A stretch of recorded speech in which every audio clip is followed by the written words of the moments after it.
नमस्कार, मैं हूं प्रकाश श्रीवास्तव। हमारे खास कार्यक्रम पूरा सच में आपका स्वागत है। और खबरों की दुनिया में पूरा सच बहुत जरूरी होता है, क्योंकि झूठ से भी खतरनाक होता है अधूरा सच, और उसी तरह खतरनाक होती है अधूरी खबर। इसलिए हर खबर का पूरा सच हम आपको बताएंगे, वो भी तथ्यों, तर्कों और सबूतों के साथ। तो आइए बिना देर किए देखते हैं पूरा सच।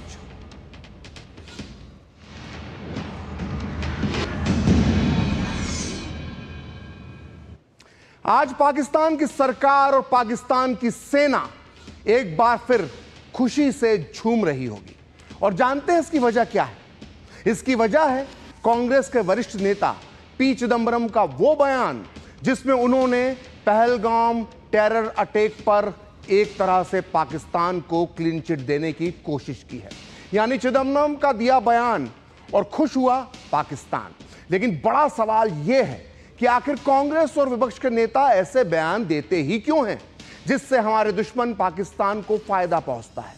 क्या इस देश के कुछ नेता देश के हित को अपनी राजनीति से ऊपर नहीं रख सकते? आखिर क्यों वो इस तरह के बयान देने से पहले ये सोचते तक नहीं है कि उनके शब्दों का पाकिस्तान अपने फायदे के लिए इस्तेमाल भी कर सकता है?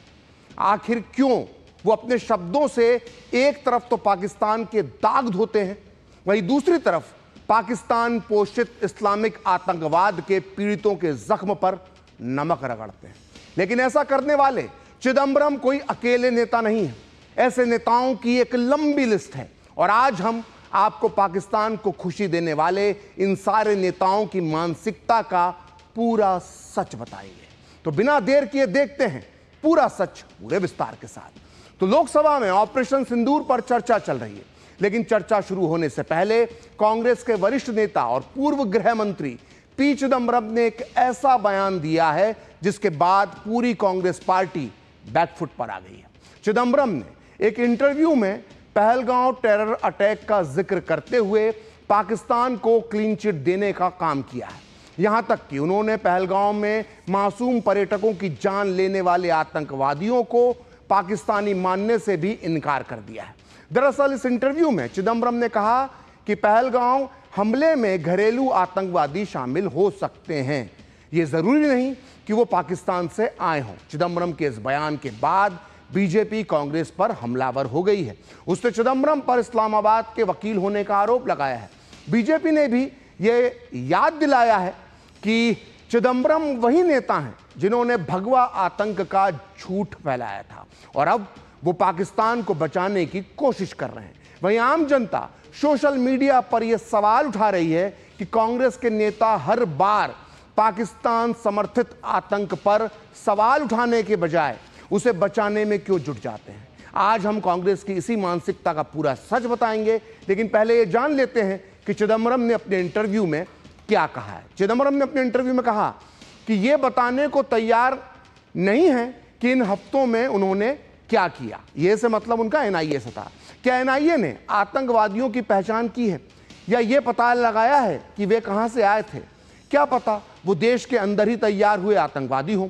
आप यह क्यों मान रहे हैं कि वो पाकिस्तान से आए थे और इसका सबूत कोई सबूत नहीं है? यह चिदंबरम का विवादित बयान है जिस पे पूरा हंगामा हो रहा है। तो चिदंबरम के इस बयान को पढ़ने के बाद आपको यह भी याद रखना चाहिए कि ये वही चिदंबरम हैं जिन्होंने 2010 में देश का गृह मंत्री रहते हुए भगवा आतंकवाद की निरी फर्जी कहानी गढ़ी थी। और अब यही चिदंबरम उन इस्लामिक आतंकवादियों, इस्लामिक आतंकी संगठन और उनके आका पाकिस्तान को क्लीन चिट दे रहे हैं, जिन्होंने पहलगाम में धर्म पूछकर, जी हां धर्म पूछकर, हिंदू पर्यटकों की हत्या की थी। एक बार फिर सोचिए, 2010 में गृह मंत्री रहते हुए चिदंबरम भगवा आतंकवाद का झूठा नैरेटिव गढ़ते थे, और आज 2025 में वही चिदंबरम इस्लामिक आतंकवादियों के हाथों जान गंवाने वाले मासूम हिंदू पर्यटकों के परिजनों के घावों पर नमक रगड़ रहे हैं। पी चिदंबरम के इस बयान की इस्लामाबाद, रावलपिंडी, पेशावर, लाहौर, कराची और मुल्तान जैसे पाकिस्तानी शहरों को छोड़कर हर तरफ आलोचना हो रही है। यानी उनके इस बयान को पाकिस्तानियों के अलावा हर कोई पसंद नहीं कर रहा है, कोई भी पसंद नहीं कर रहा है। और अब तो पहलगाम हमले में जान गंवाने वालों के परिजन भी चिदंबरम के इस बयान से आहत होकर मीडिया के सामने आ गए। इन्हीं में से एक स्वर्गीय शुभम द्विवेदी की पत्नी ऐश्वर्या द्विवेदी और पिता संजय द्विवेदी भी हैं। उनका तो ये तक कहना है कि ऐसे बयान देने वाले लोग एक हिंदुस्तानी बनकर क्यों नहीं सोचते हैं। आप भी सुनिए उन्होंने क्या कहा। उनके बहुत दुख होता है इस तरह हमारे राजनीतिक नेताओं के बयानों से। ये देश का मामला है, ये राजनीति का मामला नहीं है। जिन भी नेता महोदय ने ये कहा है, भगवान न करे उनके परिवार का अगर कोई सदस्य गया होता ना इस हमले में, तो कभी जीवन में वो ना कहते। आतंकवाद को पनाह देना, आतंकवादी तैयार करना, और न जाने कब से देश के लाखों लोगों का खून बहा चुका है पाकिस्तान। क्या लगता है पाकिस्तान उनका? आपके देश में इतनी बड़ी घटना हुई, एक हिंदुस्तानी के साथ इतनी बड़ी घटना हुई, एक हिंदुस्तानी, इन 26 हिंदुस्तानियों के साथ ये घटना हुई है, और आप एक हिंदुस्तानी बन के नहीं सोच पा रहे हो। आप इसको पॉलिटिकल मुद्दा बना रहे हो, आप इसको एक इशू बनाना चाहते हो, जिसको मैं इस शब्द को बिल्कुल नहीं मानती हूँ कि ये एक मुद्दा है, ये एक दर्द है। ये हम 26 लोगों का दर्द है, जिससे एक नेशनल दर्द होना चाहिए। ये पूरे हिंदुस्तानियों का एक दर्द होना चाहिए। उन शहीदों का लाइफ जो गई है उसका अपमान है। कहीं ना कहीं पाकिस्तानियों को सपोर्ट करना है, ये मैं तो मानूंगी। पाकिस्तानियों के जो मंसूबे हैं कि टेररिज्म फैलाना, एक तरीके से आप जब ये बोलते हो कि ये पाकिस्तानियों ने नहीं किया है या ये है या वो है, तो आप कहीं ना कहीं उनके मंसूबे स्ट्रॉन्ग कर रहे हो। तो बीजेपी भी पी चिदंबरम और कांग्रेस को आईना दिखा रही है। बीजेपी का कहना है कि जब भी हमारी सेना पाकिस्तान प्रायोजित आतंकवाद का सामना करती है, तब कांग्रेस के नेता इस्लामाबाद के वकील ज्यादा लगते हैं, और राष्ट्रीय सुरक्षा के मामले में कांग्रेस हमेशा दुश्मन को बचाने में जुट जाती है, ऐसा बीजेपी के नेता कह रहे हैं। आप भी सुनिए बीजेपी नेताओं ने पी चिदंबरम के बयान पर क्या कुछ कहा। आतंक और आतंकवादियों से क्या संबंध है? आखिर पी चिदंबरम ये क्यों कह रहे हैं? सबूत मांग रहे हैं कि पाकिस्तान का हाथ कहां से था। पाकिस्तान जो भाषा बोल रहा है वही भाषा चिदंबरम और कांग्रेस बोल रही है। इन्होंने ही सैफरन टेररिज्म का जो बात उठा के पाकिस्तान को उस टाइम भी क्लीन चिट देने का काम किया था। यही चिदंबरम, यही यूपीए के सरकार अभी जो इंडी गठबंधन, अपने आप को इंडी गठबंधन बुलवाता है, सेम पीपल जब वो स्वयं भी पावर में थे तब भी ये बोलते थे कि पाकिस्तान के हाथ नहीं है। अभी तो हमने पूरा प्रूफ देके ऐसे बयान देने से एक तरह के पाकिस्तान को जो वादा है, पाकिस्तान का जो आर्गुमेंट है, पाकिस्तान का जो स्टैंड है, उसको बल मिलेगा, इतना तो कम से कम वो जानना चाहिए।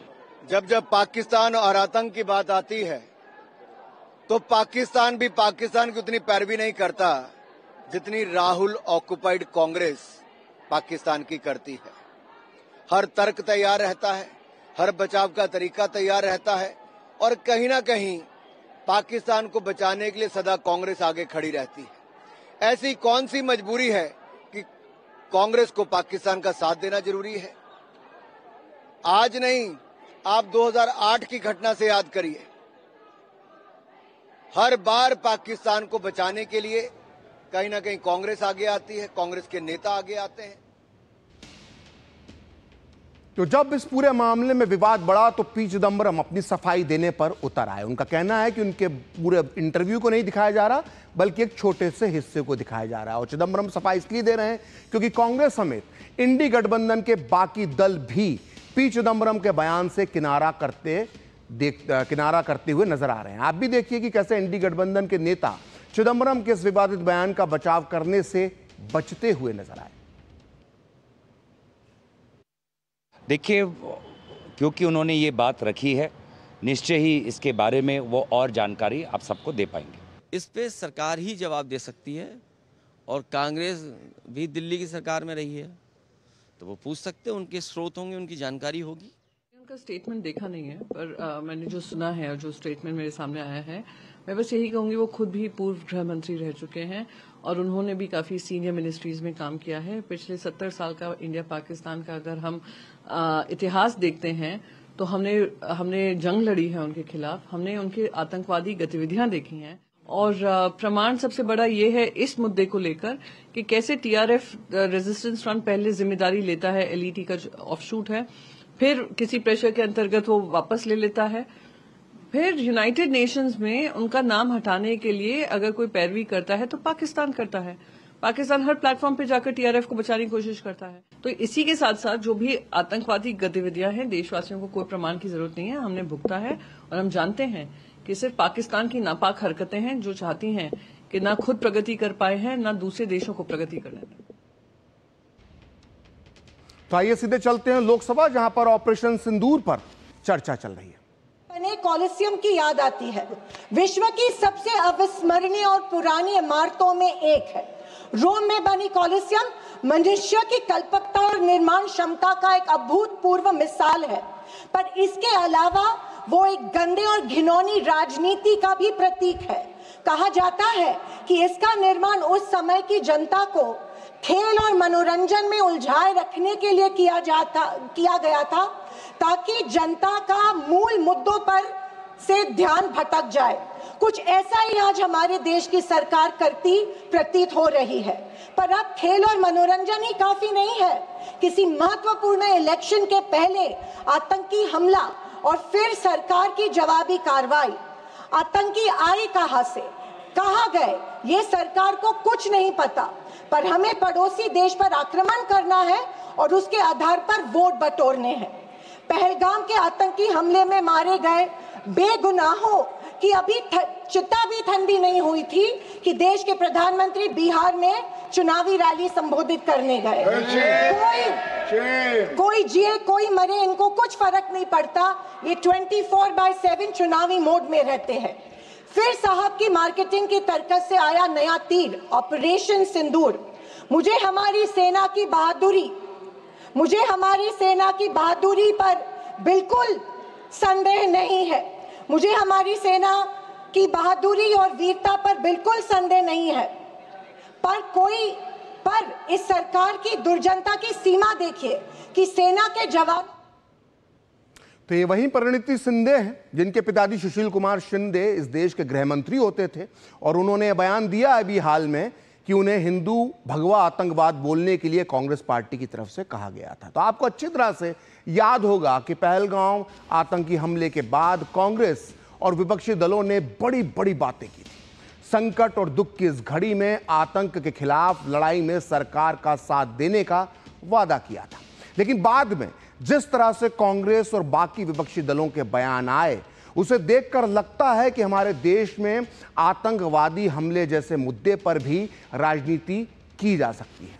कोई छोटे मोटे नेता होते तो फिर भी ठीक था, लेकिन कांग्रेस के बड़े और जिम्मेदार नेताओं ने भी ऐसे ऐसे बयान दिए जिससे कहीं ना कहीं पाकिस्तान को फायदा हुआ, और अंतर्राष्ट्रीय स्तर पर उसने जो झूठा नैरेटिव गढ़ने की जो पाकिस्तान की आदत है, उसको इन बयानों से कुछ मदद मिली।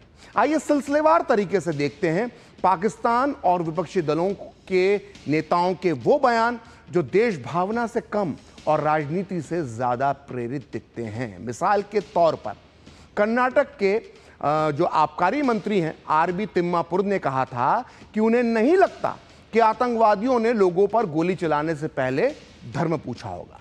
उन्होंने कहा कि जो व्यक्ति गोली चला रहा है, क्या वह जाति और धर्म पूछेगा?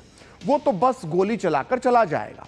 कांग्रेस के मंत्री तिम्मापुर का यह बयान एक तरह से आतंकवादी हमले में जान गंवाने वाले लोगों के परिवारों के खिलाफ था। उन्हें झूठा साबित करने की एक कोशिश थी, जिन्होंने खुद बताया था कि आतंकवादियों ने गोली चलाने से पहले उनका धर्म पूछा था, और जब वो कंफर्म हो गए कि ये हिंदू हैं, तब उन्हें गोली मारी गई।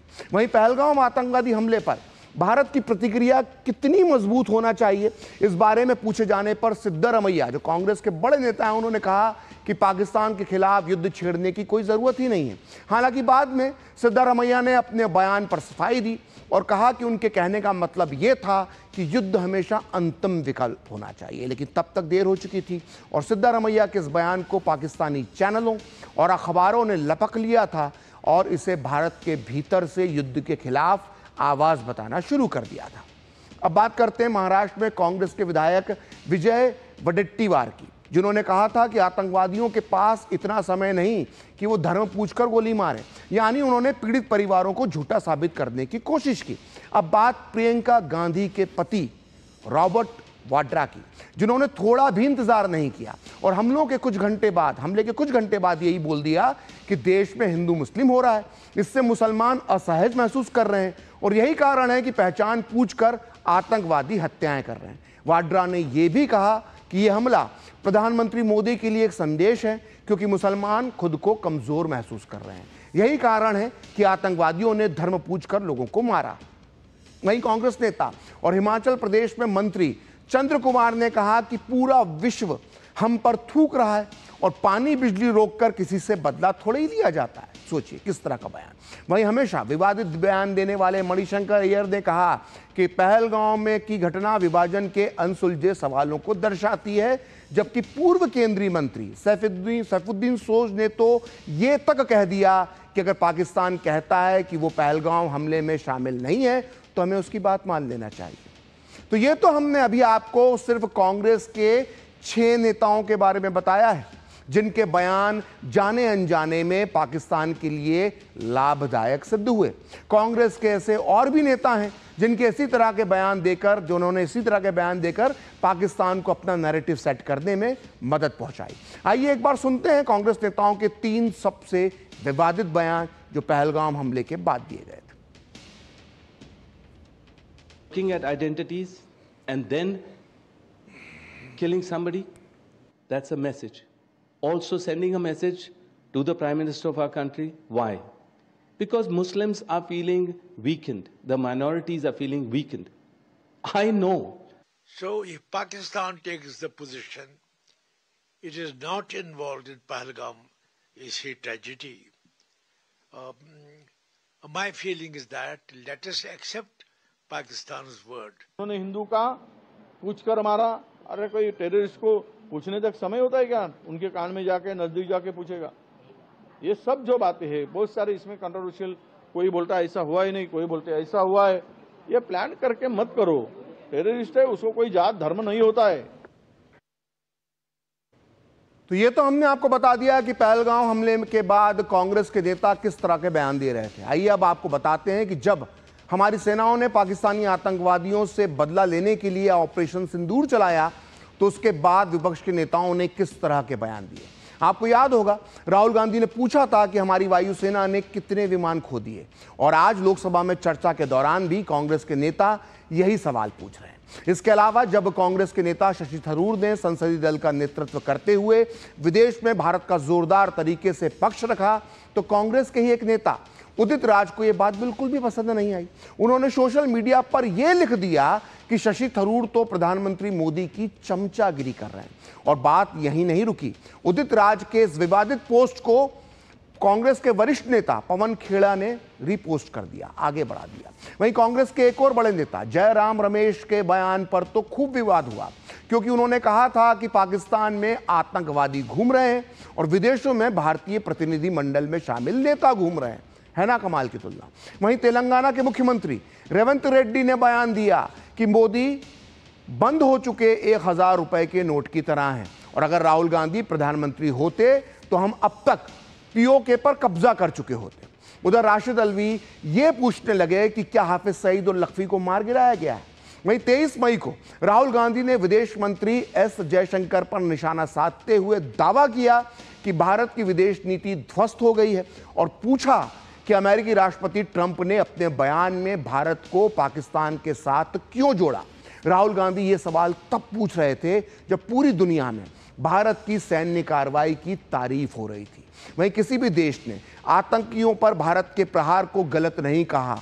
यहां तक कि इस्लामी देशों के संगठन IOC ने भी भारत के रुख को स्वीकार किया, और यह सब कुछ भारत की सफल विदेशी कूटनीति की वजह से हुआ। और सोचिए राहुल गांधी इसमें खामियां निकाल रहे थे। तो जब ऑपरेशन सिंदूर में हमारी पराक्रमी सेना पाकिस्तान को चारों खाने चित्त कर रही थी, तब डर कर पाकिस्तान घुटनों पर आ गया और सीज फायर की भीख मांगने लगा, गिड़गिड़ाने लगा। तब तक हमने अपने लक्ष्य को प्राप्त कर लिया था, इसलिए हमने सीज फायर को स्वीकार कर लिया। लेकिन इसके ठीक बाद कांग्रेस और राहुल गांधी अपने एजेंडे पर आ गए। उन्होंने ऑपरेशन सिंदूर को पीएम मोदी का सरेंडर बताना शुरू कर दिया। राहुल गांधी के इस बयान से सबसे ज्यादा कोई खुश हुआ तो वो था पाकिस्तान, उसकी सरकार और उसकी सेना।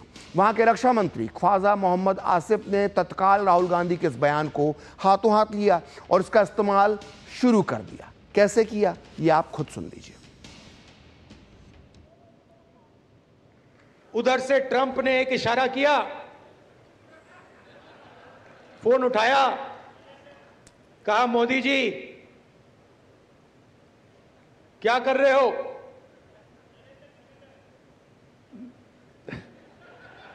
नरेंद्र सरेंडर। अब देखें उसका नाम जो है राहुल गांधी ने नरेंद्र सरेंडर रख दिया। तो इससे ज़्यादा किसी नेशनल लीडर की जो है मिट्टी कितनी पलीद मैंने नहीं होते देखी कम से कम जो है कि एक लीडर ऑफ अपोजिशन जो है उसको नरेंद्र सरेंडर जो है यानी एक एक्सेप्ट किया जा रहा है इंडिया में कि ये सरेंडर जो है ये मोदी ने एक किस्म का किया है।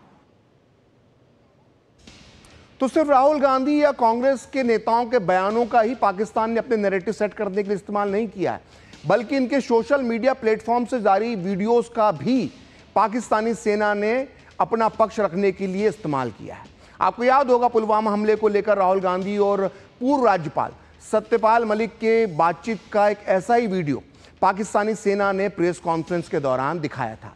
आप भी देखिए ये ध्यान से वीडियो। इस वीडियो में आप देख सकते हैं जो तस्वीरें हम दिखा रहे हैं, ये स्क्रीनशॉट राहुल गांधी के यूट्यूब चैनल का है। ये ऑफिशियल यूट्यूब चैनल था राहुल गांधी का और इसमें एक विवादित इंटरव्यू सत्यपाल मलिक के साथ राहुल गांधी करते हैं और इस वीडियो में जो पुलवामा को लेकर एक विवादित बयान सत्यपाल मलिक देते हैं उसे पाकिस्तान के सेना के प्रवक्ता इसका इस्तेमाल करते हैं और इसे दिखाते हैं। आप भी देखिए क्या हुआ था। And listen to the truth of Pulwama by the governor of Kashmir at that time, the Indian Kashmir at that time. Pulwama की शहादत को याद रखो और अब हम बालाकोट करेंगे, ये करेंगे, वो करेंगे। तो उसको इलेक्शन के लिए यूज करना चाहते थे कि ये पाकिस्तान ने किया, हमारे जवान मारे और अब हम हराएंगे। तो पूरा सच में अब वक्त है एक ब्रेक का और ब्रेक के बाद बताएंगे संसद में ऑपरेशन सिंदूर पर महाबहस के दौरान रक्षा मंत्री और विदेश मंत्री ने कैसे विपक्ष को दिखाया आईना।